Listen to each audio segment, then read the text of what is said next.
Hello, everybody. I think we're, I think we're on. I think we're live. I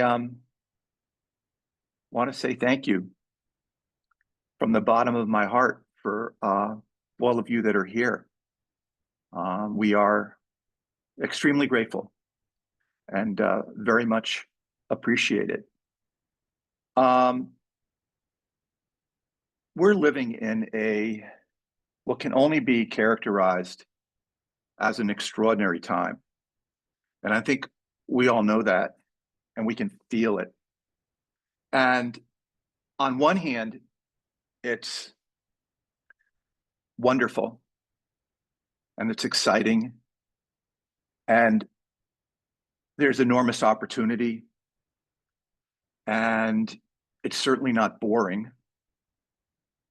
But on the other hand, it's really confusing, frightening. There's a tremendous amount of uncertainty and quite frankly, there's an awful lot of exploitation going on, right? There are a lot of people that are able to capitalize on a lot of that uncertainty and that fear and play to it.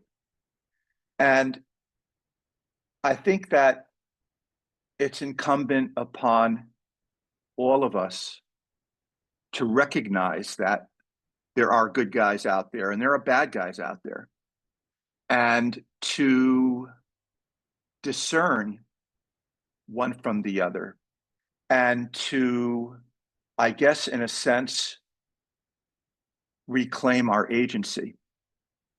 Because we do all have a decision to make. We really do. I mean, we can all decide whether or not we want to be masters of our own destiny, which in fact we are, or victims of circumstance, which I think we can also be. And that is a decision that we each get to make. No one makes that decision for us. No one makes us victims. It doesn't work that way. We do that to ourselves. Now, the reason why we're calling it the rogue entrepreneur, rogue is just a great word, but in a way, we are all individuals, right? Literally and figuratively. Oscar Wilde said, be yourself, everybody else is taken. And that individualistic aspect to each of us is our superpower. And it is the key to who we are. And we are all entrepreneurs, I think, in a very real sense. If you pull the camera back and you really think about it, we're all builders, right? We're all misfits. I don't think any of us, if you really catch us on an honest day, feel that we really 100% fit in. I've often thought when I was younger, I must have come from another planet or something. I think a lot of us feel that and think that sometimes. And we've all got dreams, right? And we're all building families. We're building lives. We're building relationships, friendships, careers, companies, products, projects. So I guess we are all rogue and we are all entrepreneurs.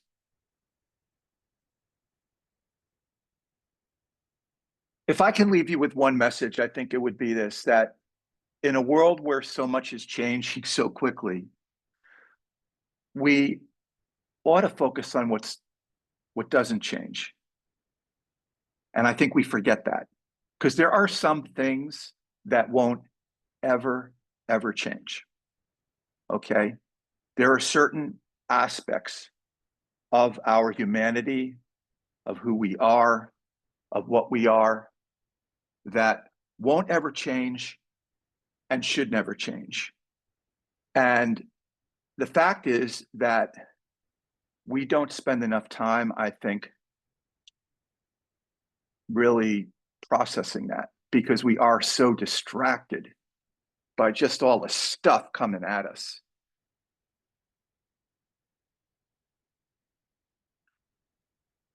A little bit about me, for those of you who don't know who I am.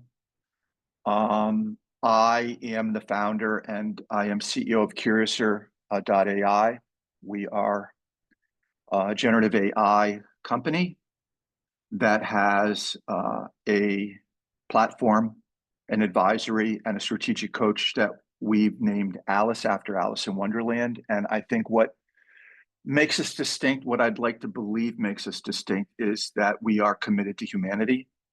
We are committed to elevating humanity. We are committed to augmenting individuals and augmenting people and organizations because we believe that generative AI is the most wonderful innovation humanity has ever created, but we need to design it in a way that makes that possibility real.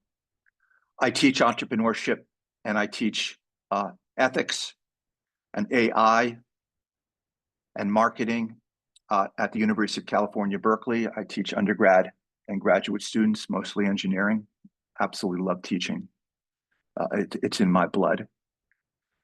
Prior to this, from 2015 to 2021, I ran marketing and innovation for the largest law firm in the world. And a big part of what I was fortunate enough to be able to do was to travel around the world and meet with all kinds of people, CEOs, lawyers, general counsel, CTOs, and discuss and present on the topic of AI ethics. I've been an entrepreneur forever. I've started companies, been successful. I've crashed a few. Got a Harvard MBA. I also have a degree in poetry, oddly enough. And I'm currently working on a book project with Georgetown University Press that we're currently calling The Age of Meaning. So with that, let's get started.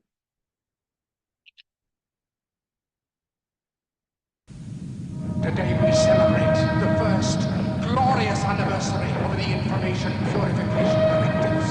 We have created, for the first time in all history, a garden of pure ideology, where each worker may bloom, secure from the pests of a contradictory thoughts. Our unification of thoughts is more powerful a weapon than any fleet or army on earth. We are one people. One will, one resolve, one cause. Our enemies shall talk themselves to death, and we will bury them with their own confusion. We shall prevail. On January 24th, Apple Computer will introduce Macintosh. And you'll see why 1984 won't be like 1984. For those of you who don't know, that was the ad that Steve Jobs and Wozniak created to launch Macintosh computer for the first time in 1984. And the reason why I am showing that ad, well, there's a lot of reasons, but I think the most important reason is that that ad represents an extraordinary amount of courage. You have no idea how different and creative and imaginative that ad was. And Steve Jobs, who I believe was the greatest entrepreneur to have ever lived, or certainly one of them, my personal hero, quite frankly. I have been studying him for a very, very long time, and in fact, teach a lot about him. He almost got fired for running that ad, okay? That ad was kind of a secret project that he and Wozniak were running. And they shared it with the board of directors of Apple prior to the launch. And the board of directors freaked out and said, there is no way you can run that ad. That is the worst ad we have ever seen. There isn't even a computer in the ad. How are you going to sell computers without a computer in the ad? And Jobs just like, you guys don't freaking get it. You don't get it. And they told him not to run it. He was actually ordered not to run it. And he did it anyway. He did it anyway. That ad ran once, 60 seconds on a Super Bowl. And it is arguably the most famous ad in history. Thousands and thousands and thousands of Macintosh computers flew off the shelf because of that ad. And what I think is important to recognize and learn from is that Steve Jobs and all of the really great entrepreneurs, the great builders, the great innovators, the great thinkers, all not only had a tremendous amount of courage. And when I say courage, I mean the kind of courage where they're willing to put it on the line and get fired, right? He actually did get fired, I think twice, for doing what he believed in. He didn't care. Is that they all operate on a very, very deep level. And in this day and age where we're all so obsessed with data and strategy, and we all bring our Harvard MBAs and our Ivy League MBAs to the meetings, and it's like all of this data. I think we forget that it's the spirituality and it's sort of the deeper thinking that separates success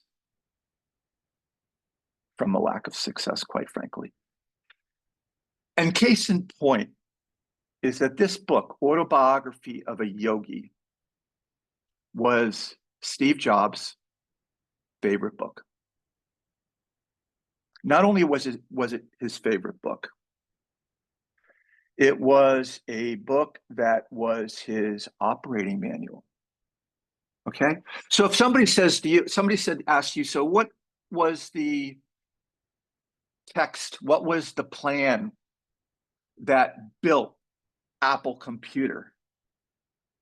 Would you ever imagine it was Autobiography of a Yogi? And yet that is actually the truth. This was the only book on his iPad. Fact. And this was a book that he had requested be handed out to all of the people who attended his funeral. That's how important this book was to him.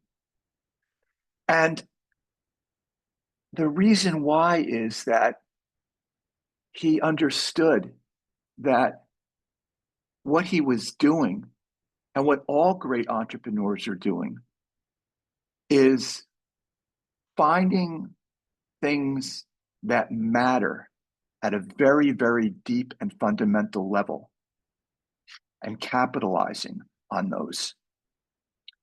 So the question each of us has to ask ourselves is, why is what we're doing matter? Does it seem like a really silly question? Like, oh, come on, shut up. But it's hard to answer that question. Like, why does what you do matter? Does what you do matter? Like, who would miss you if you were gone? Would anybody miss you if you were gone in terms of the work you do? Your career? That is a really, really important question. And so when we think about the term brand, or we think about the term company, or product. It's all kind of the same thing. It's all about reputation, right? It's all about values.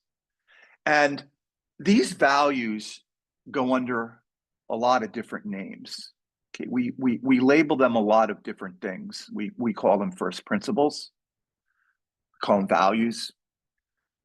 Simon Sinek, in his incredibly compelling and popular TED Talk, called it your why. Engineers often call it your root cause. Steve Jobs called it the soul. Soul. But that's where you need to start and end in whatever it is you are building.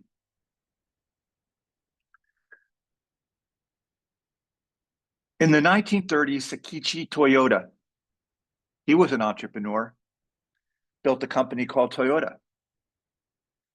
He came up with a very, very elegant and simple algorithm called the 5 Whys. Can't get much simpler than that. And it was a methodology that Steve Jobs and other great entrepreneurs have used through the years. And the 5 Whys revolutionized manufacturing. Okay, and that's a story for another day. I could talk for hours on how Toyota took the 5 Whys and completely revolutionized manufacturing. Took General Motors and Ford to school, I'll tell you.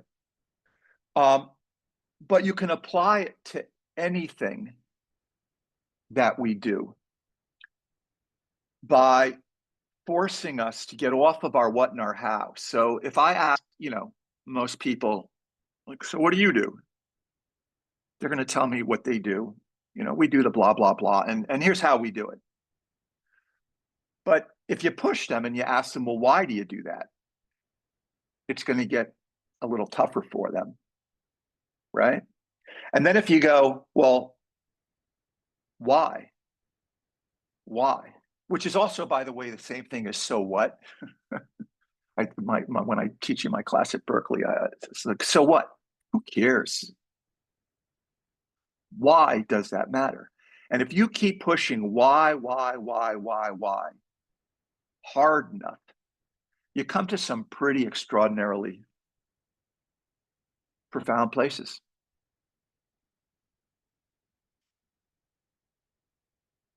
Nike. Great. It's a commodity. Phil Knight started it. The world did not need another sneaker. There were plenty of sneakers. But he was a spiritual entrepreneur. He was very similar to Steve Jobs. And he realized that he wasn't in the sneaker business. And he wasn't building a sneaker company, because he asked himself, why do people need sneakers? Why do they need shoes at all like that? And the question is, well, because performance. They want to perform. Why do people want to perform? Well, people want to perform because we all have an innate desire in our heart to be great. We all want to be great.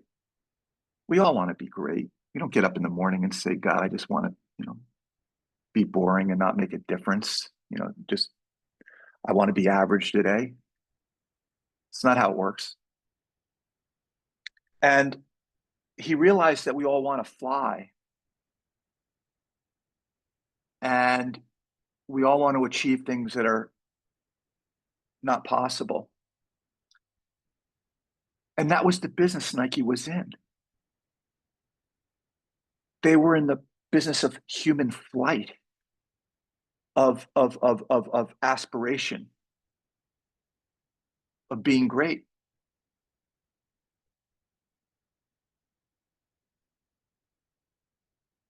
Back to Apple. So what business was Apple in?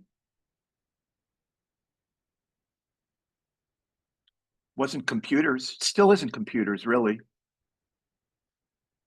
If you had asked Steve Jobs, what makes the Macintosh special? Why should anybody care?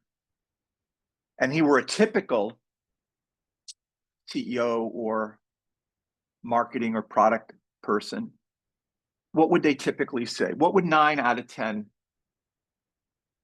people say? Well, it's because the world wants a really beautiful computer that's easy to use. And then you can see the ad, right? Apple launches the world's most beautiful computer, easy to use, right? That's not what that 1984 ad did at all, was it? Because then he asked himself, well, why does the world want a beautiful computer that's easy to use? And the reason why the world wants a beautiful computer that's easy to use is because, again, people want to be creative. There's a creative person in all of us. We're all born incredibly creative.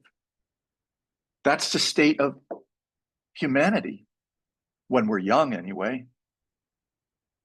And so he realized he was in the creativity business. He was in the empowerment business.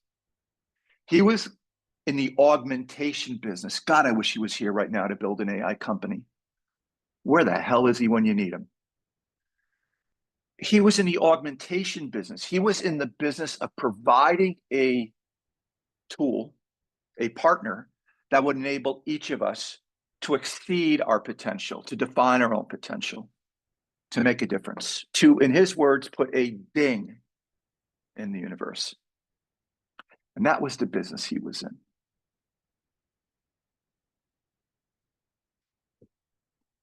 So what business is Starbucks in? Coffee? Nope. Starbucks has never been in the coffee business. Howard Schultz is also an extraordinarily deep thinker. You could call it spiritual entrepreneurship or spiritual marketing. You could. In the West, we kind of laugh at that, but that is what it is. What he realized was that we are social creatures. We like being around people. And there was really nowhere to socialize, right? When Starbucks launched, there were only really 2 places we could go as people to spend time with other people. We could go to the office, which a lot of us don't do anymore, or we could spend time at home, or I guess visit people at their homes. But there was no third place. And the way the coffee shop and restaurant business operated back then, the paradigm was profitability, right? The MBAs, there they go again. The whole idea was make as much money as you can by getting people in and out as fast as you can. Businesses discouraged people from loitering, right? You probably don't remember that. Most people don't remember that. I'm older than most of you, I think. But you weren't like encouraged to stick around. In fact, they kick you out. But Starbucks said, come on in. Stay all day. Stay as long as you want. You want to use it as an office? Use it as an office. Here's Wi-Fi. I'll give it to you for free. He defied every single conventional bit of anything they taught in business school. Just said,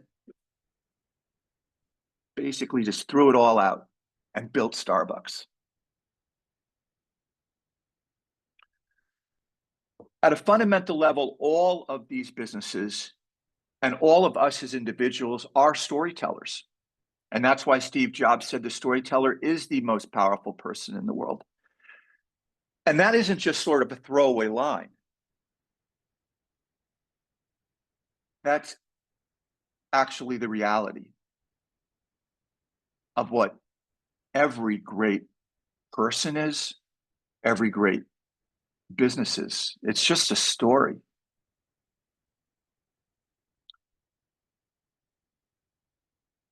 I actually, when we created Alice, our AI, part of what we did was we kind of deconstructed what you could call the innovation supply chain. I didn't know what else to call it. Sounds official enough. Idea supply chain, imagination supply chain. But every single idea that has ever manifested itself in the world as an innovation, as a company, as a product, always starts in the mind of an individual. There are no exceptions. Okay? Whether it was the first person to jump on a horse and ride a horse. Think about that, lunatic. How many people jumped on horses and were probably killed? But they were entrepreneurs. I'm gonna, and people would go, why on earth would you ever want to ride a horse? God gave us two legs. Or whether it was scaling fire. Like, why on earth would you scale fire? That's why God gave us lightning. Or inventing the wheel. We don't need the wheel. The Egyptians invented logs. Logs work fine. Every idea starts in the mind of an individual and it turns into an obsession, a dream, right? And there's structure around it. And then there's a narrative that's formed around it and it becomes a story. It becomes something you can tell somebody. Hi, Mom, I've got this idea. Or you tell somebody in your class. And if you get the story right, you attract resources. That's what an entrepreneur needs to do, right? And those resources come at you in terms of people and capital. And you take those resources and you turn that into an organization. You bring in different people. And that organization, really, company, project, has no purpose whatsoever but to produce that dream in the form of a product or a service. That's it. Ain't nothing else. And then that product gets put into the world and you iterate it, product market fit. And if you're successful, it scales and you have an impact. But it has to follow this pattern. And it always starts in each of our imaginations. Okay. Lewis Carroll, the author of Alice in Wonderland in 1864, said that imagination is the only weapon in the war against reality.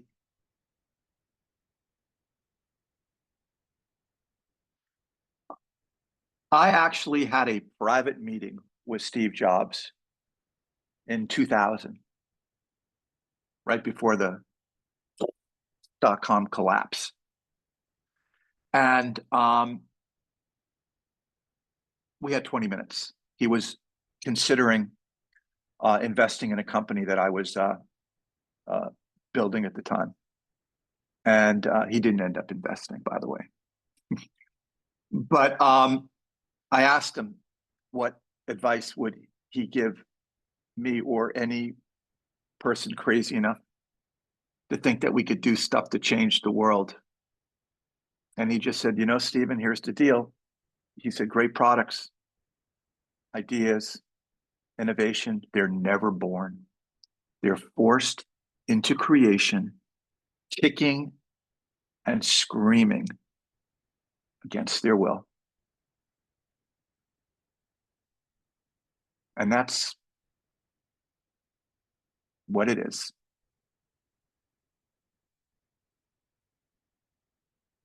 Steve Jobs said that if it weren't for the people crazy enough to think they could change the world, nobody would try, right? And I'd like to think that crazy is a good thing, because crazy means thinking differently. Crazy means seeing things other people may not see. And that's how you make the world better. And Jonathan Swift called vision the art of seeing things invisible. I think that's a fine definition of it. But remember the implications. If you're seeing something that no one else is seeing, people are going to look at you funny, right?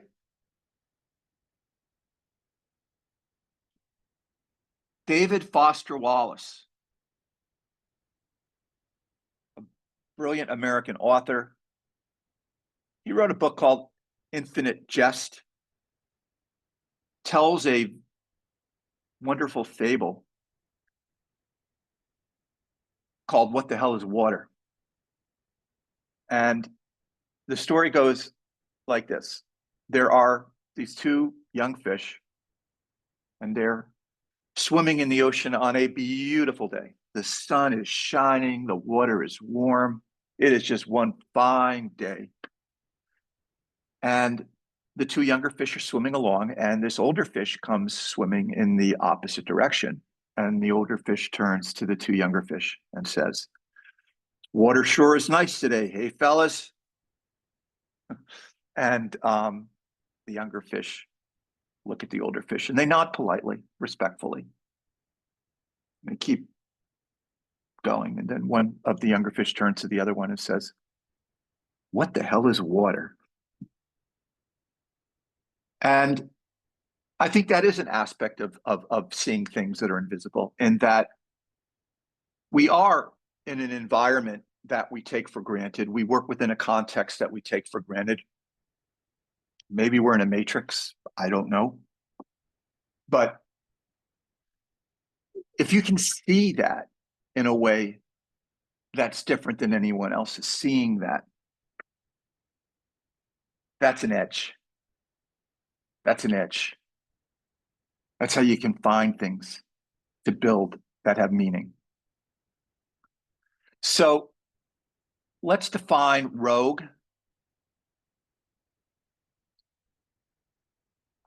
I think that there isn't a shortage of creativity in the world, or on LinkedIn, or in business. I don't think there's a shortage of creativity. I think that everybody on this call right now, kind enough to listen to me, thank you, is creative.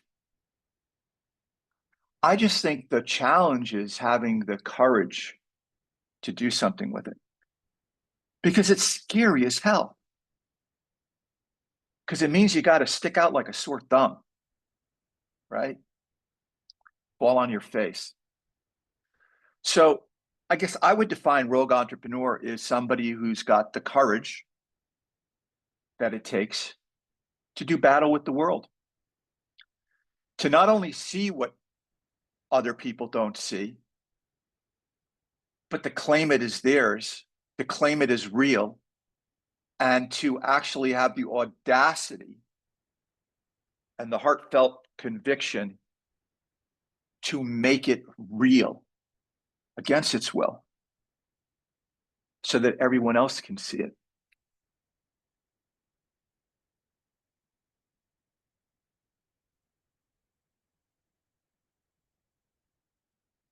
This is a theory of mine.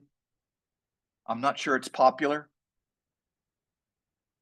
but I'm not sure I care. In fact, I know I don't care. One of the most, I think, ubiquitous, insidious, evil myths we all believe is that brilliance is rare, right? I think we're all led to believe that there are some people out there that are really, really smart. And, I'm probably not one of them. Or I'm smart, but I'm not a genius like them. And we tend to think that this whole genius brilliance thing is lightning in a bottle, right? And every 1,000 years, a genius is born. Based on my research and based on my studies, that's just not true. There was a study that NASA did in the 60s where they took young children and they gave them tests and they scored them on creative genius. And the vast majority of children are geniuses. I think we're all born that way. I think we're all born with that potential. And I don't think it goes anywhere. I just think we bury it because I guess there's lots of reasons, right? One is that we're told to stop asking stupid questions pretty early on, right? Daddy, why is the sky blue? Well, because of oxygen. Why is your oxygen? Well, because plants basically generate oxygen after they process carbon dioxide. Why are there plants? Shut up, kid. Right? Like, okay, stop asking stupid questions. Why is the sky blue? It's not a stupid question. So I think we're really we get beat up pretty good, right? School, work. And the other thing is this correlation to IQ and genius. Okay. There is there's no causality, I don't think, but there's correlation. There's no causality, but there's some correlation between whether or not we are, how higher our Q is and whether we're brilliant, but there is no really direct tight correlation. And there was a study done by Yale where they actually tested it. And it's right, there really isn't. So the metaphor that they came up with is it's sort of like being born tall, right? If you're born tall, that doesn't make you a great basketball player. And if you're born shorter, it doesn't make you a bad basketball player. It's all about potential. And so I would argue that brilliance and genius aren't something that you inherit. It's not something I think it's in all of us. And that what it really is attributed to is the craft of thinking critically, the craft of thinking. Thinking is hard. Thinking really is challenging if you really want to think hard and long about something. And so I think it comes down to our ability to ask questions. I don't think we ask a lot of questions anymore. When I see on LinkedIn some of the stuff that some of these people say, and maybe it's because they're, important people or they have a lot of money, but they say the stupidest shit. And it's just like, oh, and then all of a sudden everybody just starts repeating it because they just don't stop and say, wait a minute. I got a question. Why is that true? Or like, why are you saying that? Or what's in it for you? Or did you make that up? Is that data real? We don't ask enough questions.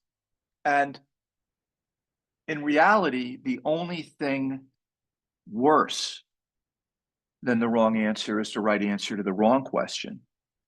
And I do think a lot of us, whether it's work or whatever, are spending an awful lot of time basically optimizing the wrong things because we didn't ask the right questions and we didn't think long and hard enough.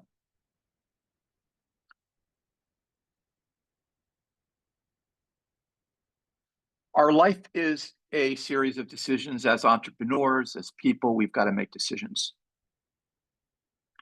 And some decisions are easy and some decisions are hard. And we tend to make decisions in a particular way. Yogi Berra, I love this quote. When you come to a fork in the road, take it. The way we tend to see, I think, the way we will analyze a decision is that we basically see ourselves at the present point in time, traveling through time. Ahead of us is a fork in the road, and we'll either go left or we'll go right. And we can, we can analyze it. We can, do decision analysis. We can think through decision trees. We can assign probabilities, EMVs, and do all kinds of, the pros and cons of this, the pros and cons of that, and assess as best as we can. And then we can run a sensitivity analysis and decide, what that's worth, what's this worth, et cetera. And then we can finally say, okay, it looks like I should take a left. That's the way most of us operate when it comes to making decisions. But there's another framework, and they're related, that I think I want to leave you with, which I want to make part of this workshop. I could do a whole workshop on decision making. Schopenhauer, the philosopher, called it Schopenhauer's telescope. But the way he basically framed the analysis for a key decision is that if you really kind of pull the camera back, you go to the end of your life and you kind of look back on where you are and assess that decision through that perspective, it can serve as an extraordinarily powerful forcing function, right? So the way I kind of look at that is sort of, I imagine that it's the end of my life and I'm looking back on it in a really important decision. Do I do this or don't I? And whoa, doing this is going to be scary. I will probably make a gigantic ass of myself if I do that. But I kind of want to. And you look back on it and you say to yourself, well, what decision would I have made that I would regret the least? In other words, would I always be, at the end of my life, would I be regretful that I never knew whether or not I could have done that and been successful? In other words, is my regret the fact that I didn't try? Or would my regret be bigger that I had tried and possibly failed? Right? And I think that Jeff Bezos called it the regret minimization framework. He popularized this. I think he borrowed it from Schopenhauer, but it's kind of how he makes his important decisions. He basically time travels into the future and then looks back on the present moment and asks himself, which decision would he regret the least? I think it's a very, very powerful tool, quite frankly.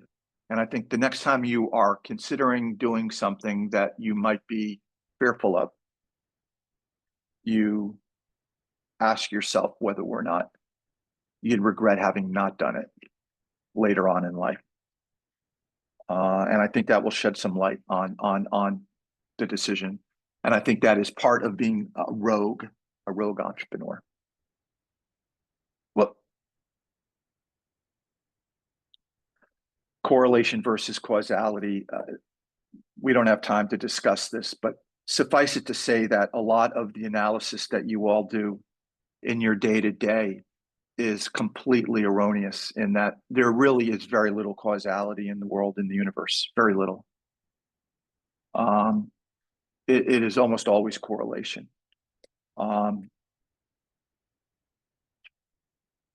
Opportunity cost. Forgive me for all of those who are familiar with all of this. There's just a wide range of people on this call, and I want to try and provide value to everybody to some extent. Opportunity cost is really the cost of decisions that we need to make in life. And I find that the smartest people in the world actually miss this. I would say most people miss this. So for example, about a year ago, a young woman that I was mentoring, she had just graduated from Stanford. And she was trying to make a decision as to whether or not she should go to McKinsey, or should she go to business school. And I said to her, well, let's think about what the cost would be of each. And she said, well, if I go to McKinsey, they'll pay me like $125,000 a year. But if I go to business school, they'll pay me like $200,000 a year when I graduate with my MBA. So going to business school seems like a really good idea, because that's a lot of money. And I said, well, okay, but what about the opportunity cost? I said, what will school cost you? So I'm making these numbers up, people, but you get the point. 100,000 a year. Okay, so school will cost you $200,000 a year. You'll make roughly 75 more a year after 2 years. But what's the real cost of going to school? She was at about 200. I go, no. What's the opportunity cost? I said, it's $200,000, but you're also losing $250,000 in income you would have made over that 2-year period if you had gone to McKinsey. Opportunity cost, right? So it's 200. Well, I'm not good at math. So it's 125. It's 250. So it's $450,000. That's almost $500,000 in real cost. People often don't consider the missed opportunities. And every decision that you make, there are an infinite, literally, number of things you could be doing instead during that period of time, and or with that dollar you've got, right? For every dollar you spend, or for every moment you spend, you could be doing an awful lot of other things. And people don't factor that in enough. And that's a superpower. This is one of my pet peeves, confirmation bias. I teach research. Boy, you see an awful lot of this these days. Confirmation bias is something that you need to be aware of as an entrepreneur or as a human, which is that when you go out in search of data to establish some form of decision support, you have to be very, very wary that you often end up in a place that you really wanted to end up without knowing it. That you are very much biased. You see this all the time. You see this all the time in research, that a company or a CEO, Coca-Cola is one of the best examples of confirmation bias. I teach a course, I teach the Harvard Business School case, the new Coke launch, when they basically launched New Coke in replace of Coke because Pepsi was kicking their butt on market share. And so they did what is considered to be by many the worst marketing error in history. But they basically launched New Coke. They spent tens of millions of dollars researching it. And they researched the fact that people did think Pepsi tastes better than Coke. And so they really realized that in their mind, they thought, well, gee, in order for us to compete with Pepsi, we better change the taste so that we taste better than Pepsi. And sure enough, the research proved that to be the case. And they launched it, and it was the biggest mistake in history. There was practically civil wars in the United States. People were so pissed off at Coke for doing that. It's because the CEO at the time was convinced that it was a taste issue. And the whole apparatus of the world's most sophisticated marketing machine was basically revved up to support what he already believed was true, because he just wanted proof that he was right. But he was wrong, because that wasn't the business they were in. Coca-Cola wasn't in a taste business. Pepsi was. Coca-Cola was in the emotional Americana kind of experiential, feel good business. It had nothing to do with taste. The most sophisticated marketing company on earth, arguably, Coke, can make a stupid mistake like that. So can any of us. Thought versus judgment. We are plagued right now. Look at LinkedIn. And just ask yourself, how many people are really thinking? And how many people are judging? And how many people even know the difference? Because thinking is really hard.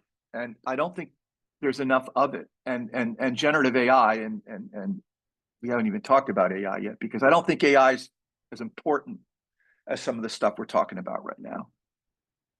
We'll get to AI in a minute. But thinking is really hard and judging is really easy, right? Judging just means that somebody gave us sort of a point of view that we assume is right because they think it's right. We dig ourselves in, and then anytime anybody says anything, we evaluate it based on our preconceived notion of whether or not that's right or wrong, mapped and aligned to the previous position, and we score it.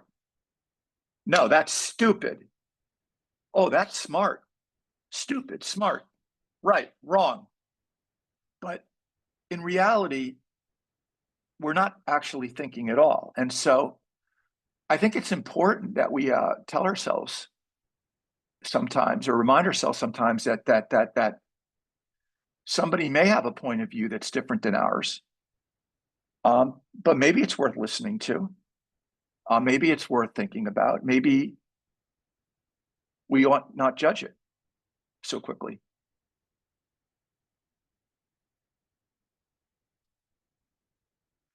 I don't think there's such a thing as failure. How's that for insanity? I don't think there is such a thing as failure. I honestly do not think that failure even exists as a concept in reality. I think we made it up. It's a construct of our fear. Because nobody succeeds the way they think they're going to. No one. No one succeeds. Nobody ends up with the life they thought they were going to have. Nobody ends up with the company they thought they were going to have. Nobody ends up with the product they thought they were going to have. We don't. We don't.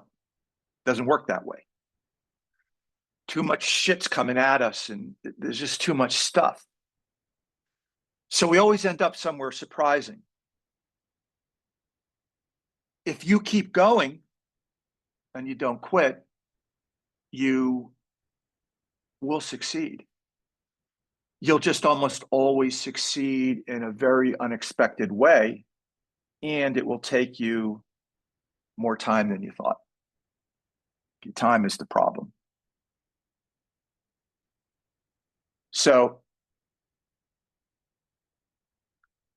the next time you're thinking about taking a chance and going rogue, maybe starting something, a new, whatever that is,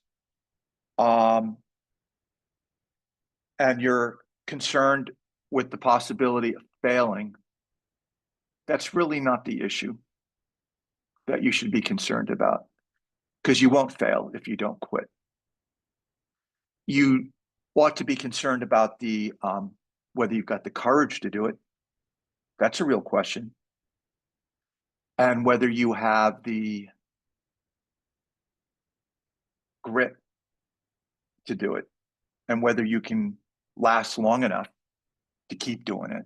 Those are valid questions. But whether or not you fail, this is another, I think, controversial. Maybe not. I don't know. You guys can. I just think fear is a coward. I'm older than a lot of you. I'm in my 60s. I'm proud of that.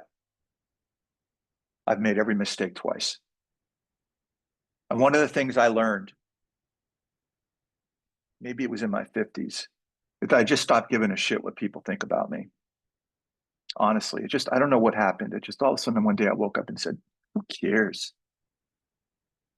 I really don't care. I don't know them. And once you stop being afraid of what other people think of you, which is really the biggest component of fear, you'd be amazed at what you can do. And fear is a coward, and fear disguises itself. It doesn't ever just come up to you and say, you're chicken shit. You're chicken. I dare you. I double dare you. Fear doesn't work that way. It basically rationalizes itself in the sense that I really ought not do that now because this would be a bad time, or I'm making too much money, or do I really want to sacrifice this, or do I really, maybe I should wait a year, or maybe I don't know enough now, or maybe whatever those rationalizations are, that's how fear operates.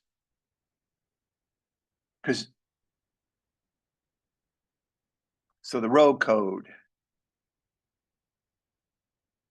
grit, you've all heard that before. If you take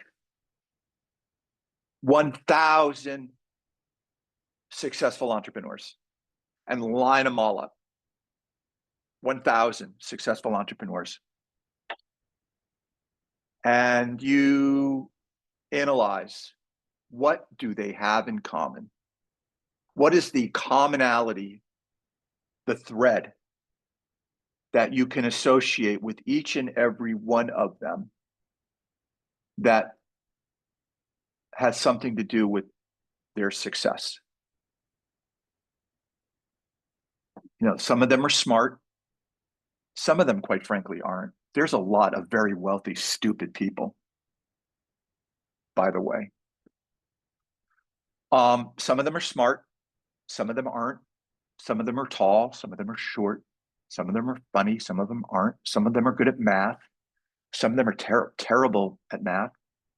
Some of them are really great spellers. Some of them can't spell. Some of them can write. Some of them can't. Some of them went to school. Some of them didn't. Some of them went to really great schools. Some of them didn't. What do they have in common? They all have this. This is the only thing they'll all have in common. Guaranteed. Resilience, grit, perseverance. They just don't quit. They just don't quit. You can't kill them. You can't fucking kill them. And if you kill them, they come back from the dead.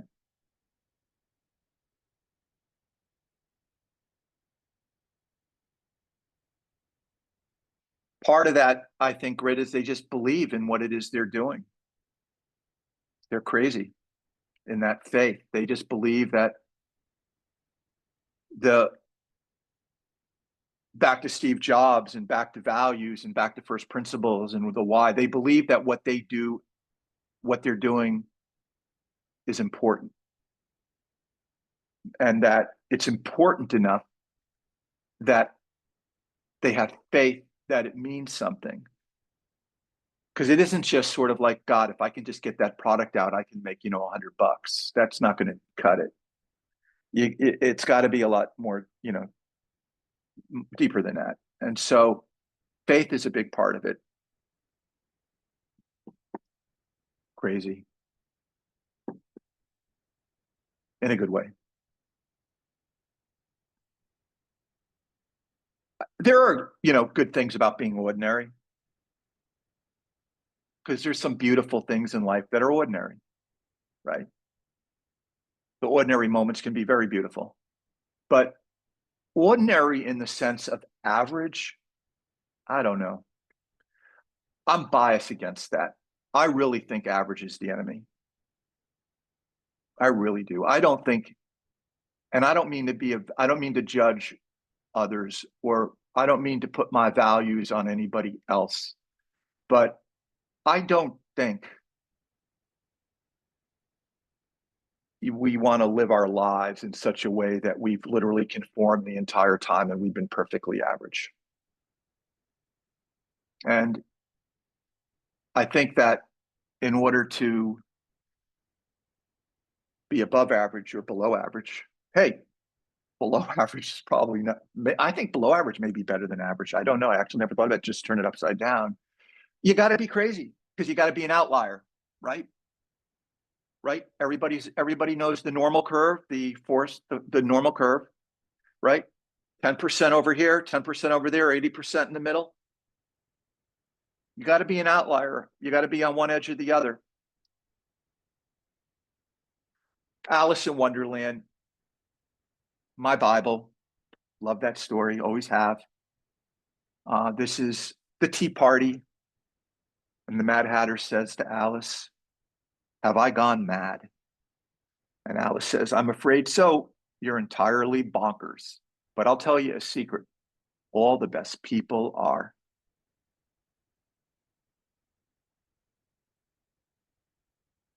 Courage. We talked a lot about that. That to me is the scarcest resource right now in the world. I think for whatever reasons, we've come to a point in time where, and maybe it was always this way, but it seems like it's more now. Maybe it's social media, maybe it's generative AI, maybe it's the fear that's being, marketed. But it just seems like there's a dearth of courage right now. People are operating on defense and on fear. Conviction.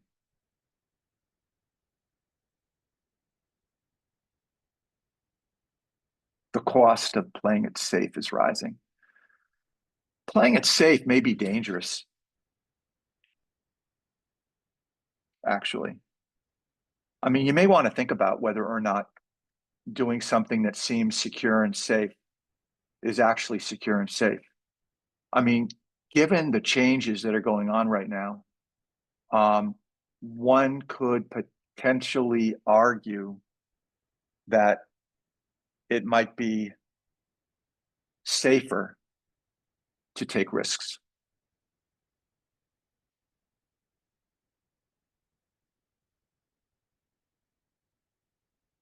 I'm going to watch a short video now. Amy Cuddy, professor at the Harvard Business School, an extraordinarily amazing woman.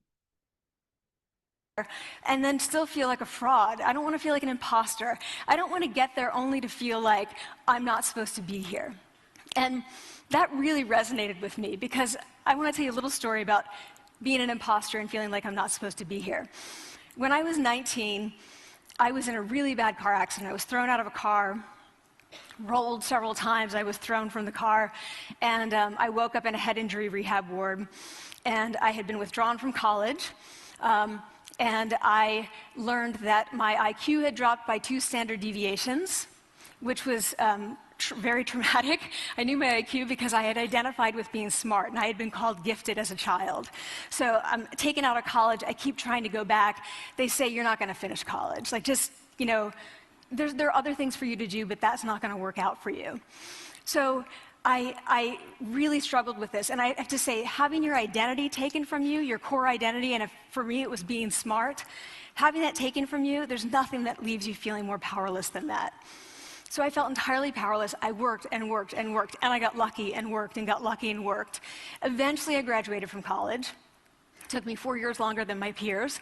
And I convinced someone, my angel advisor, Susan Fisk, to take me on.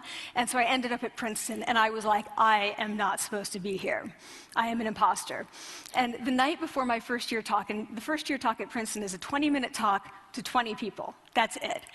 I was so afraid of being found out the next day that I called her and said, I'm quitting.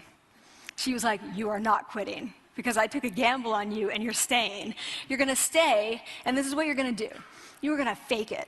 You're going to do every talk that you ever get asked to do. You're just going to do it and do it and do it, even if you're terrified and just paralyzed and having an out-of-body experience, until you have this moment where you say, oh my gosh, I'm doing it. Like, I have become this. I am actually doing this. So that's what I did. 5 years in grad school. A few years, you know, I'm at Northwestern. I moved to Harvard.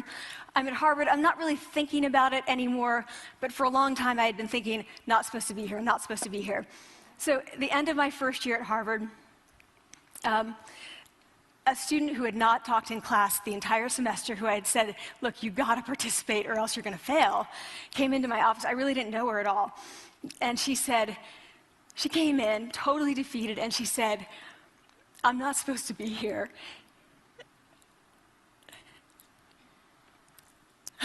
And that was the moment for me, because two things happened. One was that I realized, oh my gosh, I don't feel like that anymore. You know, I don't feel that anymore, but she does, and I get that feeling. And the second was, she is supposed to be here. Like, she can fake it, she can become it. So he's like, yes, you are. You are supposed to be here, and tomorrow you're gonna fake it, you're gonna make yourself powerful, and, you know, you're gonna...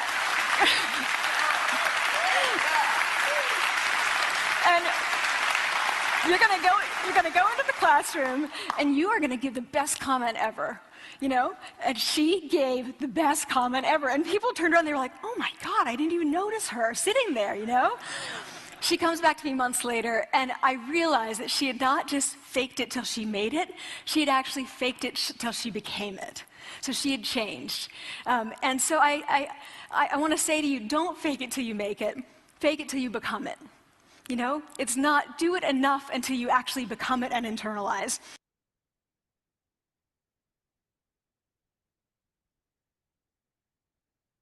She, if you haven't seen her TED Talk, maybe we'll send a follow-up email, and I'll put some of these links in for you all. Some of this stuff that I really think that if you haven't, you'd enjoy. Her TED Talk, I think, is the second most popular of all time. Amy Cuddy. It's about body language, actually. It's about how you show up and how about 90% of everything that happens. Did you know that when you're in an interview, you either get the job or you don't get the job based on body language? People practically don't hear anything that you've said. It's really remarkable, the science behind subliminal communications. But anyway, I show that video, or that's an edited video of her 20-minute talk for two reasons. The first is that you have to fake it. And that's really kind of a paradox, because you have to be authentic, right? So how do you fake something and be authentic? That's just really fucked up. But it's true, because you can't be an entrepreneur and know what you're doing, because you've never done it before. No one's ever done it before. I mean, if you're inventing something new company, new product, new idea, it's never been done before. So even if you've done a bunch of stuff before, you never did that before. And often the stuff that you've done is actually, the experiences may not even be helpful to the new thing. And so you gotta fake it. meaning you got to have the courage to just get out there and keep going, learning, iterating, pivoting, making mistakes. So faking it until you make it, faking it till you become it is a key ingredient. The second is that the reason why I think that that is important is that the vulnerability that she shows on stage, vulnerability, the presence, the authenticity that she shows on stage is so powerful that we can all learn from that. Because as challenging as it is to be ourselves and show up as ourselves, because there is an inherent vulnerability to that, right? Because that means bringing the force field shields down and the armor and the shields and taking all the walls away, like, whoa, now I'm exposed. Gives you power. It gives you power. It gives you presence. And so I think the point that I want to make with Amy, Professor Cuddy, is that show up.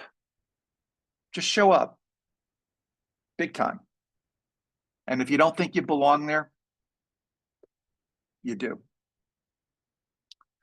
Related to that, Clayton Christensen, another hero of mine, he died a few years back.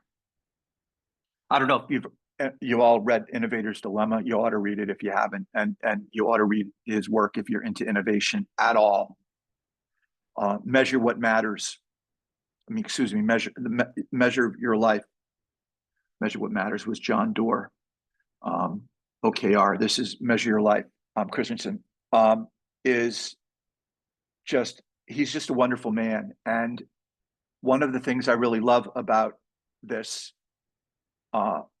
thought that he shares is that the only metrics that really do matter at the end of the day, life, is that, how many people did you help become better people? And what I like about that is that it's not only this lofty sort of principled, high level, ethereal, whatever, right? It's actually, you can operationalize it because you can measure it. So you can literally, I do this. I try to do this. You can literally lie in bed every night and you can ask yourself, how many people today did I make better people? You can actually measure it. And the more people you do make better people, the more successful you will be. Guaranteed. Guaranteed. It could be people, in your company or in your social group.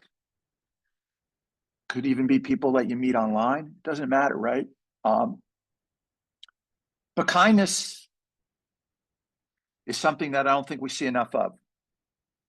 And I think that we, especially in Silicon Valley, where I am, I think we're really into this whole macho kind of bullying thing, tough guy thing.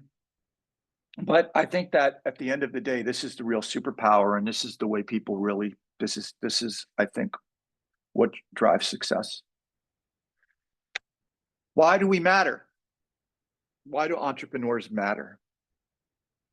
Well, it turns out that entrepreneurs matter a lot.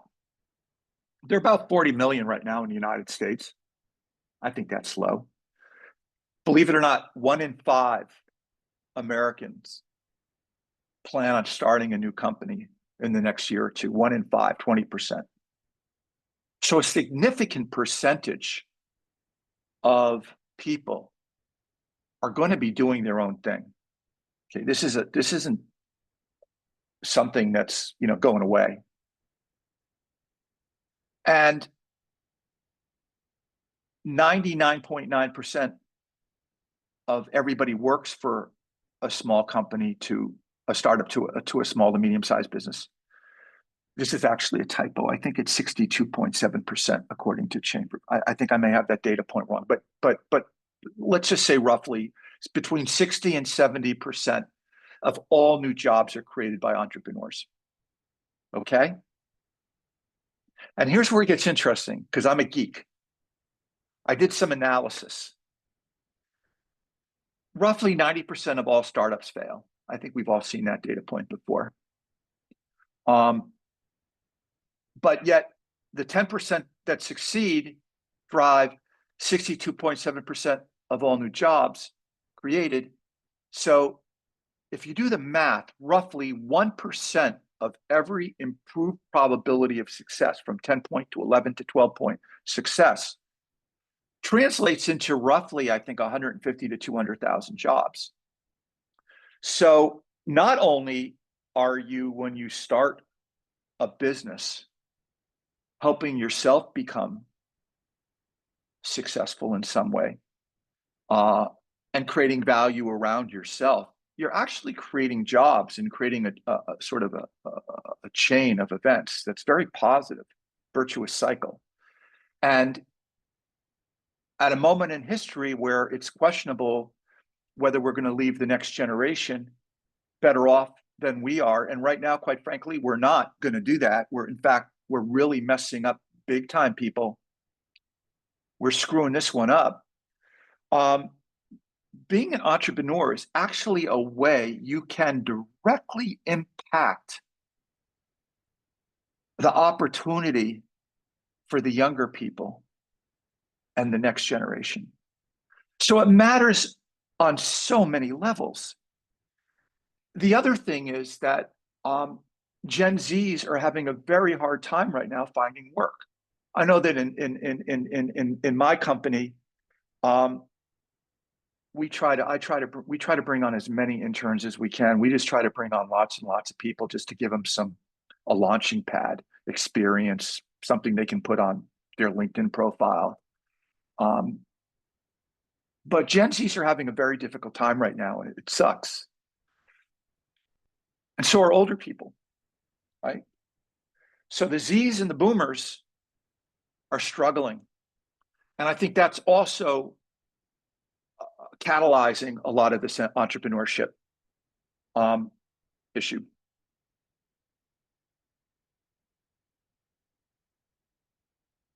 AI. Generative AI. That's my life. It's a lot of us. I hope you didn't come here thinking that this was going to be another how-to generative AI, save your life, save your job workshop. Because it's not that. Fuck that.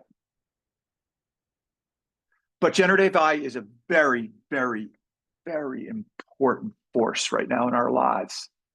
And I really do think that putting it into proper context and being clear-eyed about how we see it at both a macro and micro perspective is critical. And I don't think there's a lot of that going on.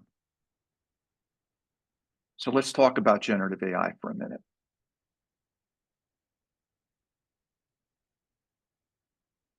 Earth has been here for 4.5 billion years. You all knew that, right? 4.5 billion years. I'm sorry, this may be really hard to see, and I actually can hardly see it. Got these new glasses, but I don't know. If you take Earth and the 4.5 billion years we've been here, and you collapse it onto a single calendar year, which is really cool. I think this is really, really cool. And you start looking at when certain things happened over that year to gain some perspective. You start seeing some really amazingly interesting things. So, for example, what jumps out at me is that life actually formed or evolved. I'm not even sure what the right word is. Life appeared, was created in February, really early. But it wasn't until November that fungi, fish, plants showed up. So life shows up in February, but you got February, March, April, May, June, July, August, September, October, November, until stuff starts getting complicated. That's pretty amazing. But then here's where it gets really amazing. Look at everything in the last month. Amphibians show up, reptiles, mammals, birds, flowers. Dinosaurs go extinct on Christmas. Merry Christmas. Here's an asteroid.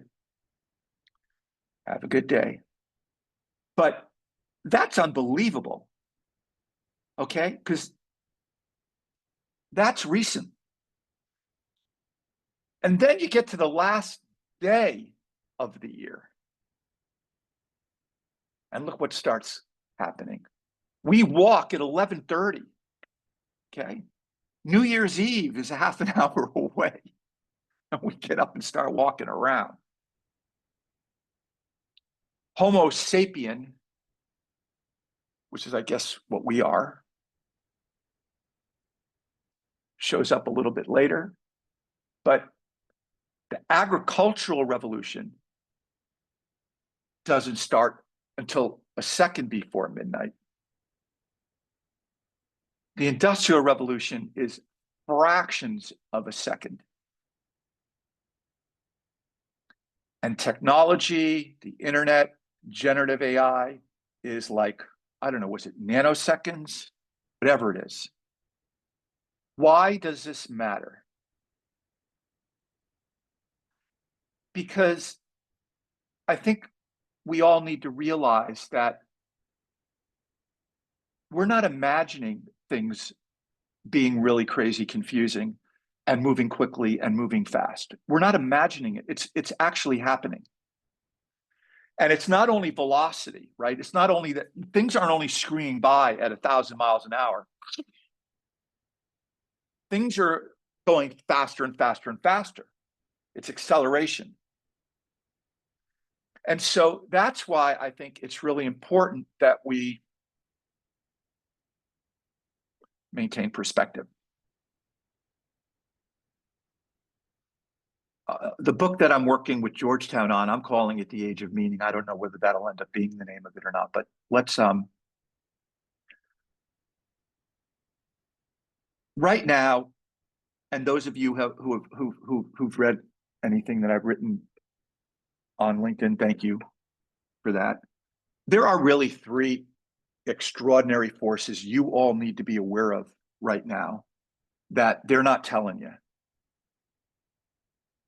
Okay, that characterize the day we're living in right now, so that you need to understand this to understand what's going on, to understand generative AI, and to understand what it means to our lives.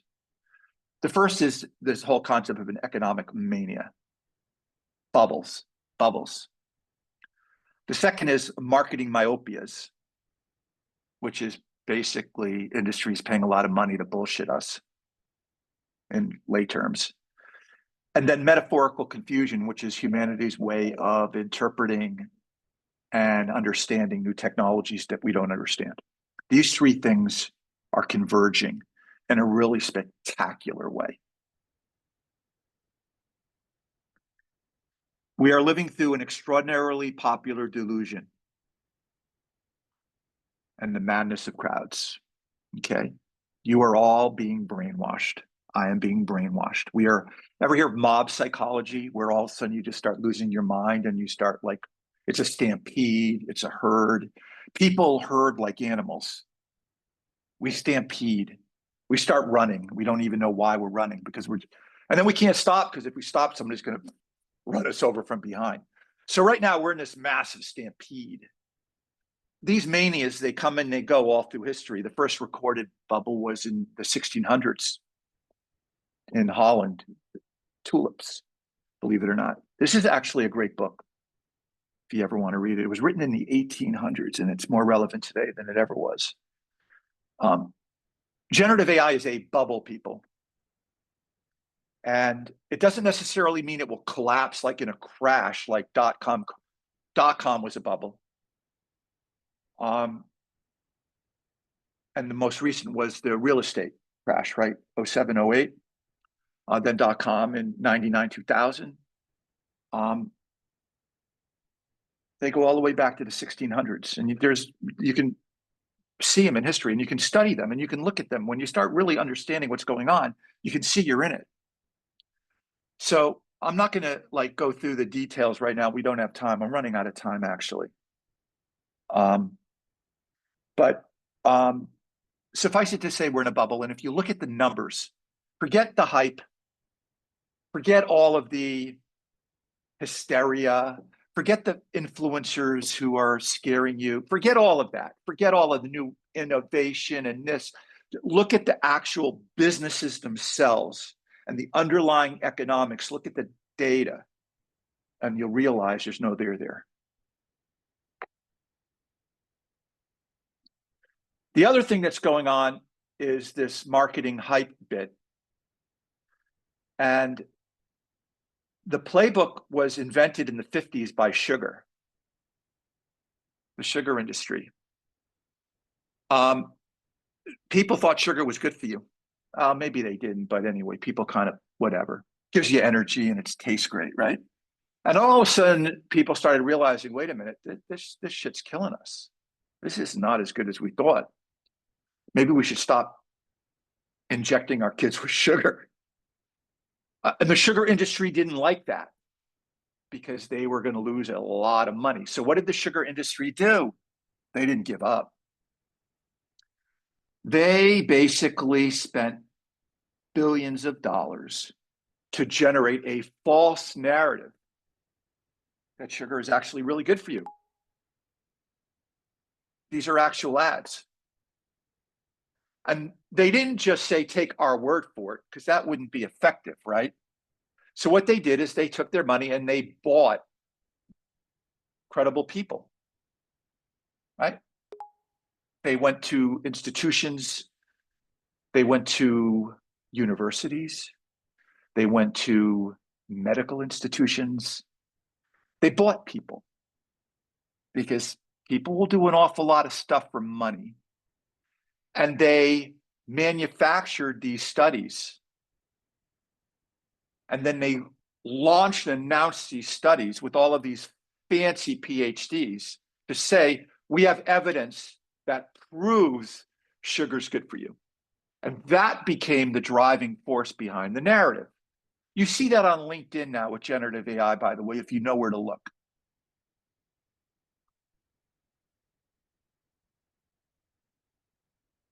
Tobacco in the 90s, boy, they got even smarter about it. Right? More doctors smoke Camels than any other cigarette.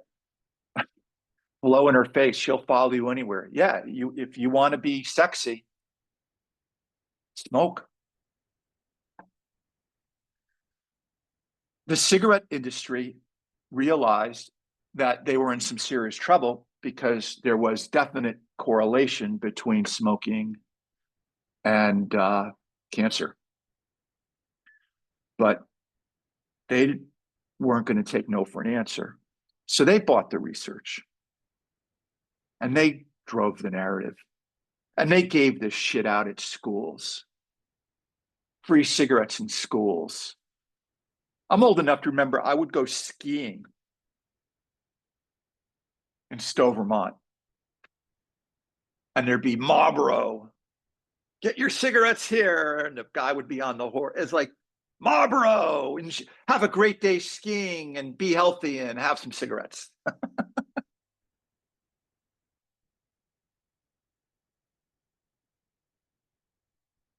Well, I'm not going to say generative AI is as dangerous as sugar or as dangerous as cigarettes, but I'm going to tell you that a lot of the way it is being marketed now in terms of replacing people making it easier to do things so you don't need to think anymore, the way it's being pushed into schools.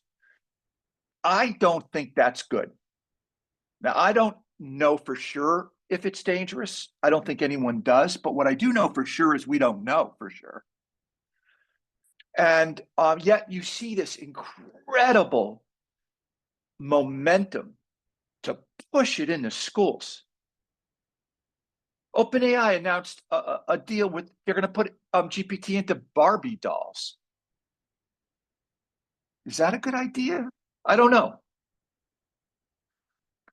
Gemini is being basically marketed now aggressively to 13-year-olds. And the default for the parent isn't to turn it off. It's not to turn it on, it's to turn it off, right? So that the kids will get it unless the parent realizes how to shut it off. OpenAI and Anthropic spent tens of millions of dollars recently handing out free Claude's GPTs at universities across the United States during finals week. And again, I love generative AI, and I think it's got an awful lot of potential, but I think the way it's being positioned and sold right now is potentially dangerous. There have been studies done, and you can find these studies. The problem is it's a little harder to find the peer-to-peer objective studies than it is to find the studies that the industry is pushing. But the University of Chicago released a study a few months back that it's publicly available, that basically showed there's no net job losses because of AI in the United States. According to that study, no one has lost their job directly because of an AI. Now, yeah, there's a lot of layoffs. But keep in mind, layoffs have been happening every 10 to 12 years now since the Industrial Revolution. Microsoft lays off 10,000 people every 10 to 12 years. Look it up. Look it up. So a lot of that's just fear to get you to think that if you don't start learning more and getting with it, you're going to get replaced. McKinsey released a study just recently that said that less than 20% of all generative AI implementations are even showing any remote ROI, and they don't think they really are showing ROI right now. MIT released a study that begins to show what the atrophying of our brain. It's not because AI is bad. AI is not bad. GPT is great. I love GPT. I use GPT every day. It's how we use it, and it's how we're being told to use it. But if you outsource your thinking, you are going to get stupid, right? People say to me, how do I know that? How do I know that I'm thinking less? Well, is it getting easier to think? Yeah, well, then you're thinking less. Thinking's not easy. It never will be, by the way. The metaphorical paradox, this is even more interesting. Whenever a new technology comes into the world and surprises us because of its disruption, and it's just, we don't quite know how to get it in focus, right? What the hell is that? We use metaphors to internalize it in a way that is comfortable for us, but highly inaccurate. So for example, when the first cars were invented, people actually perceived them more as boats, land yachts, because we had the metaphor of a boat or a wagon. And so we kind of looked at it as, wow, that's amazing. I can take a boat for a picnic. And it had a tiller, like a boat. For, I think it was 12 years when television was invented, people didn't know what TV was. It was basically what they just did is they put a camera on a radio show. literally for 12 years. It's like we literally just watched a radio show. So generative AI is kind of going through the early metaphorical, paradoxical, what is it phase. And so I think we see it, and there are other technologies that have come along, like typewriters, phones, computers, toasters, dishwashers, calculators. Think about all of the, most of the technologies that are introduced are always introduced in a way that we immediately look at it as a way to make our lives easier, right? That's kind of the connection we make. Faster and easier, right? I can toast bread. I don't actually have to hold a candle over my bread now for an hour. I can put it in a toaster. I don't need to do math. I don't need to use an abacus to calculate or use my fingers, which is what I do. I can use a calculator. I don't need to read a map. I can use GPS. So generative AI has immediately introduced, we see it right now as a tool to make our lives easier, but I would argue it's way more than that. So the way we're looking at it is right. We're looking at it's right. Some of us think it's a tool, it's an intern, it's a partner, it's a therapist, it's a coach, it's a friend, it's a threat. There's 100 of these things, right? All of the things it's a sounding board. It's a waste of time. It's a search engine. But there's a saying where you can have faster, better, cheaper. And right now, I think what we're doing with generative AI is we're taking the faster and the cheaper, but we're forgetting the better, which I would define as quality or excellence, and we're putting that away for now. And we're saying that, well, I can search faster, I can write faster, I can code faster, cheaper, cheaper, but you can't have better with faster and cheaper. You have to make trade-offs. So I do think in a lot of ways we are going to have to decide which pill we're going to take. Easier or better. Better is a bad word here. It should say easier or more excellent, more quality. So it's a house of mirrors right now. We're like in a carnival here, and we're seeing it's coming at us. It's all of these different things, and it's being marketed a certain way because that's how they can make the ROI. That's how they can sell it, scare us. That's how they can boost their valuations on the private Gen AI side. But at the end of the day, it is just a big freaking mirror, and we're still trying to figure it out. And it's really early days. So, age of meaning.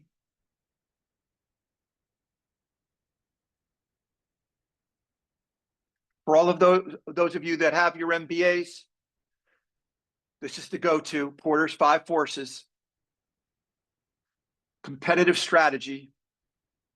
For those of you who don't, I'm sure you're familiar with a lot of this. People ask you, what's your moat? Right? Like, okay, that's a great idea. What's your moat? How can you protect yourself so that you can optimize margins and keep new entrants from attacking you and diminishing price?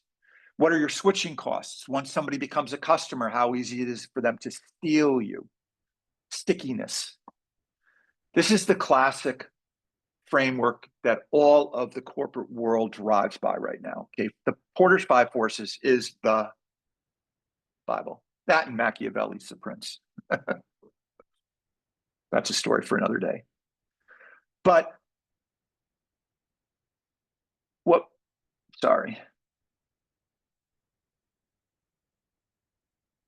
But in a world where generative AI is going to continue, and it's inevitable, you cannot stop technology.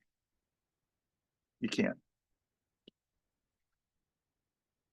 So if you assume that everything that can be measured is going to be automated, right? It's going to be. Let's face it, the world's going to change.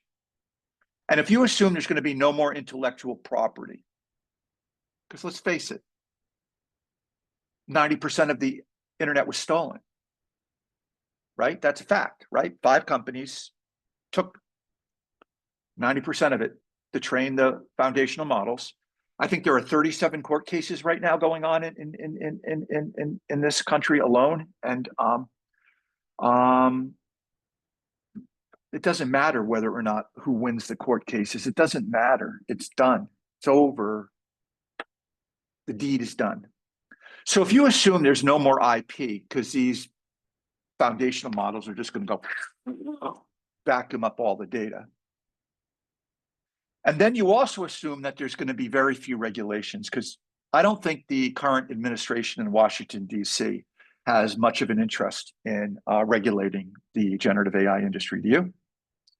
And I don't think between China and America, you're going to see much regulation, because that's just a full-on arms race.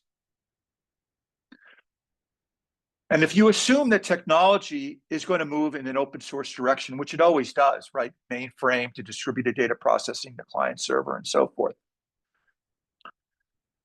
What's left? Okay, everything that can be measured is automated. There's no more IP. Regulations are few and far between, and the ones that exist may not even be, remedied.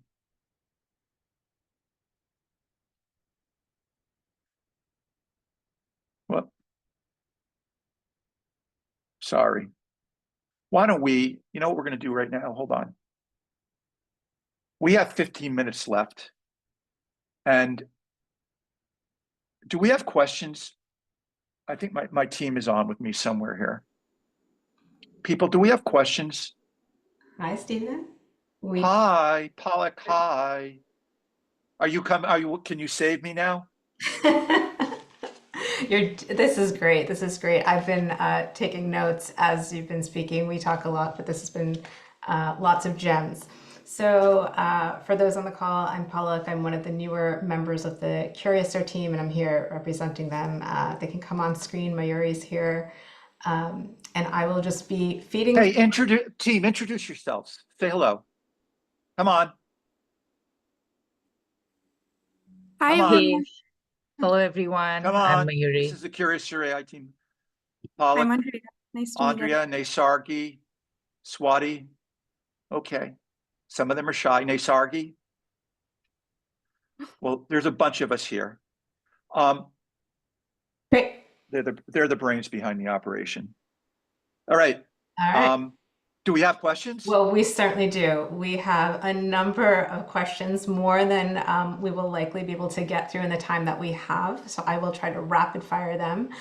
They cover philosophy, entrepreneurship, Gen AI, career, just all the topics that you discussed. Some of these questions are in the Q&A, and others came to us privately in the chat with the host. So Pollock, forgive me, but if there's anything that's even remotely either hard to answer or critical, delete those. Okay? Easy questions and compliments only. All right? Well, you've got a group of thinkers here, so I'm going to give you the first one. Okay, so this one comes from Maroon. I hope I say this correct, and as someone with a different name, I understand. So Maroon Rizik. And they say, it seems to me like the silver bullet is learning how to learn. What would you say is the role of learning in this journey, and how do you optimize your learning? Well, I think that is probably about as intelligent a thought as any of us could have right now, because we have to basically have the mindset where we graduate every day. I really do think that we have to look at the end of every day as graduation.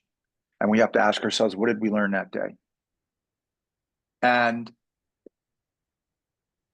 that never ends. And learning how to learn is actually hard.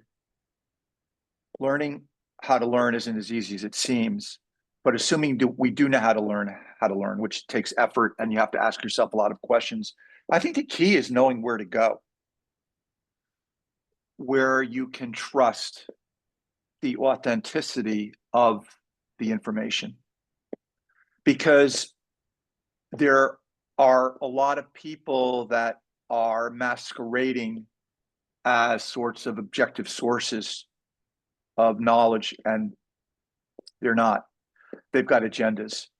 Like every time, for example, a CEO of a company says, there's going to be a bloodbath, you're all going to get wiped out. You have to ask yourself, first of all, who the fuck are they to know that? They're not economists, they're engineers. So assuming they don't know what they're talking about, you have to ask yourself, well, what's their agenda? Why would they say that? And then you have to say, follow the money.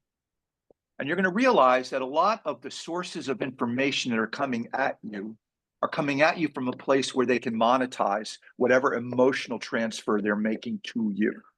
So yes, learning is the key. Knowing where to get that information in a way that you can trust it and that it's authentic is the key. When it comes to research, is the research objective? Is it peer reviewed? And you know what? You can't trust institutions anymore, okay? There are recent studies that were done by 2 Ivy League schools, one of which was mine, that I know for a fact were bought and paid for by the industry. So, I mean, it's subtle, but trust me, that was who funded it. And the results were exactly what you'd want the results to be if you were the AI company funding it. So know the source of the information, ask lots of questions, and put a lot of effort into it. Don't be lazy. Don't just like sit back and swallow information like it's a spoonful of sugar. Don't. Break a sweat. But it's the key. And you don't need to go to school anymore to do that. It's all out there. But you just got to really find those trusted sources and put in the effort. Ask lots of questions. And I think interact with people that you believe in, that you can trust, and find communities. Even on LinkedIn, as crazy as it is and as how bizarre places it is, there are a lot of people on LinkedIn that are incredibly wonderful and brilliant and incredibly helpful, that know a lot about what they're doing, and they're not shills for the industry. So that would be my best answer. Great. That's a good setup for our next question too, because it speaks to the kindness points that you made. And this question comes from Lindsay, and she asks, do you think it's possible to convince organizations that it is valuable, that kindness is valuable, and that down the line it will pay dividends? Lindsay, I don't think that's possible. Unfortunately, I'm not sure that's possible. If you're talking about an established organization or a larger company, that culture is pretty much codified at this point, right? And it's well, historically driven, but it's also up to the CEO, right? And most of the larger companies right now, no, I don't want to say most of them, a lot of them are pretty toxic, right? Even with the whole AI thing, the way they, I think, disrespect people and humiliate them, and AI first. What a stupid, stupid slogan that is. AI first. A clown invented that one. But I don't know if it's possible. I think the best you can do is try and create that culture within your working group and the people that you work with. But one of the reasons why I think starting companies is cool, even if it's just a small company, even if it's just 2 or 3 people, is that you can create that culture. You can create that culture. That's where you can do it. I don't know whether you can change large companies right now, because the ones that I have been in, they often say the right things, right? There's posters on the wall. but everybody in the company knows that it's not true. The cultures are usually passive aggressive. People don't say what they think in the meetings. After the meeting's over, everybody actually just stabs each other. That's just kind of what goes on a lot in a lot of these larger companies, just to be honest with you. So I think you got to just try and change the world you have control over, but you're not going to change a large company. I don't think that's possible. Start a company, Lindsay, and make it large and have that as a culture. That's what you need to do. Wonderful. Speaking of starting companies, I think we have a lot of entrepreneurs in the audience as well. And someone asked, you've said many breakthroughs come from challenging the status quo. How do you keep that contrarian edge without shutting out the diverse voices you need to build responsible AI products? Well, perspective is really hard to maintain, right? Because once you're inside something over time, even if you start off rogue and you build this rogue thing, eventually it's all going to be a thing that you're going to stop having perspective on. And so I think you just have to think like an outsider, and you got to challenge yourself, and you got to ask yourself questions. And you got to ask yourself, well, if I believe this, why do I believe that? What data is there out there to support that?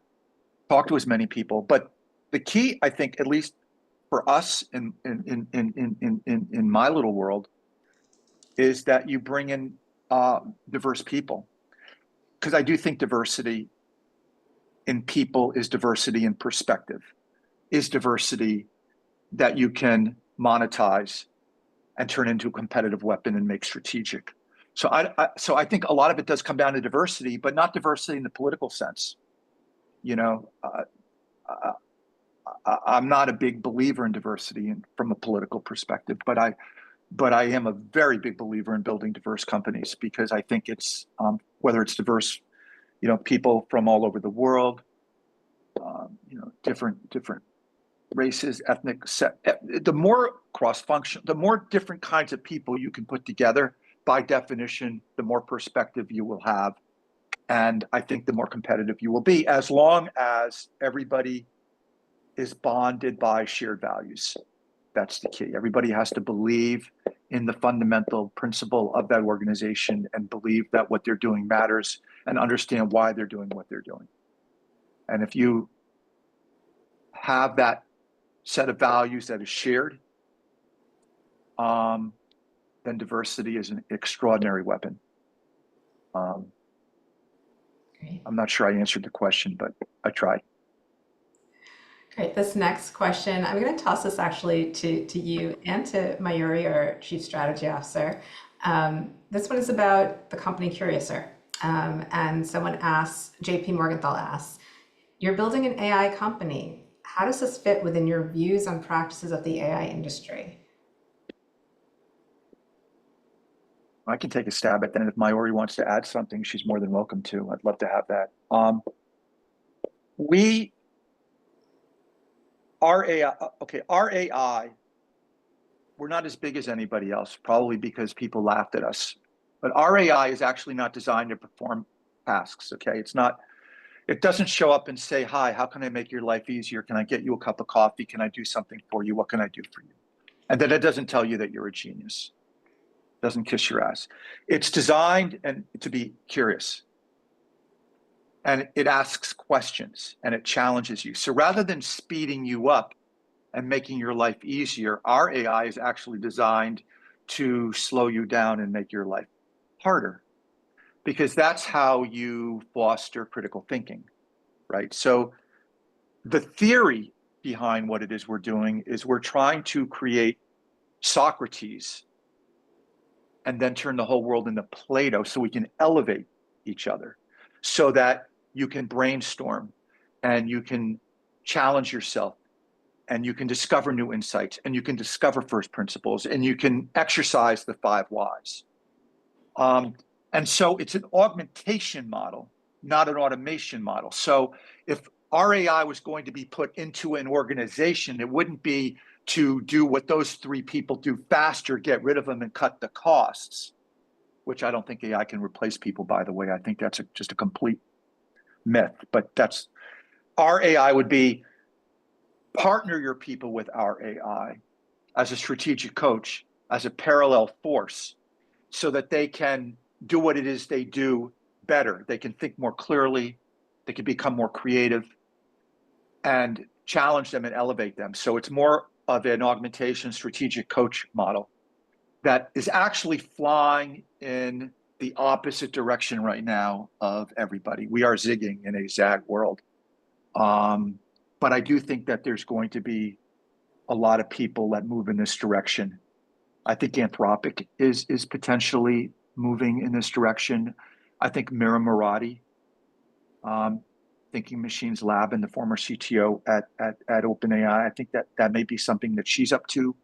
So I think you're going to see more of this augmentation. Call it AI 2.0, which is sort of, rather than how do we replace these people and make it easier for them to do bad work faster, how do we make them better at what they do so that we can elevate the game, create more innovation, and build value. That's kind of how we're doing. That's kind of what we're designing our AI to do. Myra, do you want to add to that? Everything you said, the only thing to add to that is it's not just about, the tool. It is about this community, right? This community is one of the answers to JP's question. It's about the idea that it needs to be a holistic solution, right? You have to understand the intention of the creators. We are making our intentions clear in different ways. It's about then creating an ecosystem around it. If that's an ecosystem in the company, it's about, leading and supporting companies with governance and ethics, and also organization design. How do you do that? And we have teams and processes that we're putting in place where we support companies, not just with our tool, where we say, this is the tool, but this is everything else that you need to think around that to be successful in a ethical, responsible way.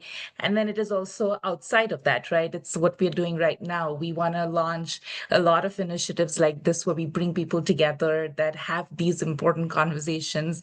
And it's all of that that makes the whole, it is about, it's not Gen AI as a tool, it is AI as a movement. And it's a movement that, it's a collective movement for the benefit, right? That addresses all those concerns.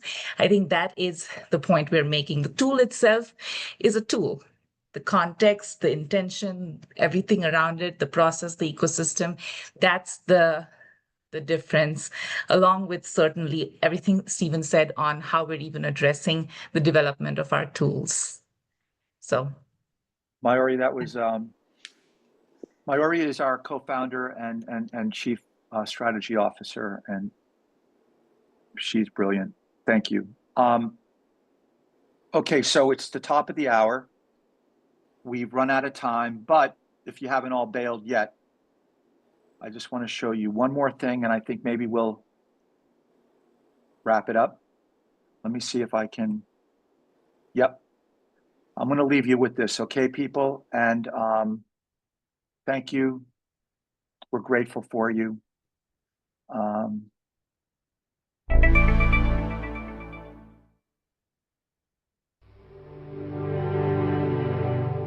Here's to the crazy ones, the misfits, the rebels, the troublemakers, the round pegs in the square holes, the ones who see things differently.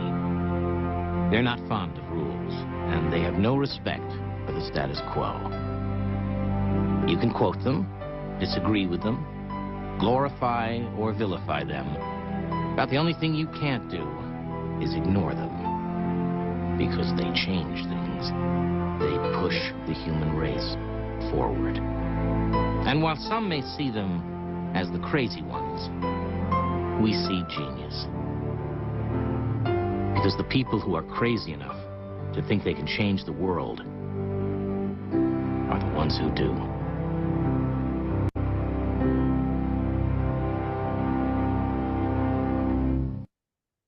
Here's to you all. Thank you.